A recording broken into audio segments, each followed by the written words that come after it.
Maaaring sumampa na sa 6% ang inflation o antas ng pagtaas ng bilihin ngayong buwan.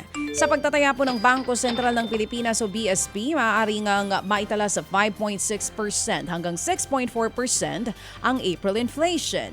Dahil daw po yan sa mahal na produktong petrolyo at kuryente at pagtaas ng presyo ng ilang pagkain katulad nga ng kanin, karne at isda. Hindi rin daw nakatulong ang paghina ng piso kontra US dollar. Noong Marso, naitala po sa 4.1% ang inflation, pinakamabilis sa loob po yan ng 2 taon. Tiniyak naman po ng Budget Department na mayroong sapat na pinaghuhugutan ng pondo para sa ayuda ng mga sektor na labis na naapektuhan ng pagsirit ng presyo ng produktong petrolyo. Ayon po kay Budget Undersecretary Goddess Hope Libiran, mayroon pa ring pondo sa ngayon ng gobyerno para sa ayuda. At kung magkulang man ito, pwede raw humiling ng dagdag pondo pa sa pamamagitan po ng Contingency Fund. Office of the President na daw ang magdedesisyon kung maaaprubahan ito. Bagamat kinokonsidera raw ng mga ahensya na palawakin ang pamamahagi ng ayuda, wala pa naman daw formal na humihiling ng dagdag sa kani-kanilang pondo.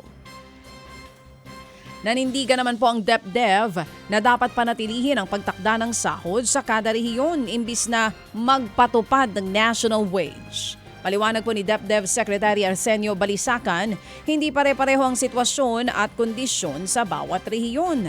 Halimbawa sa Metro Manila, sobrang taas daw ng cost of living. Kung dito daw ibabase ang level ng sweldo, malulugi ang ibang rehiyon.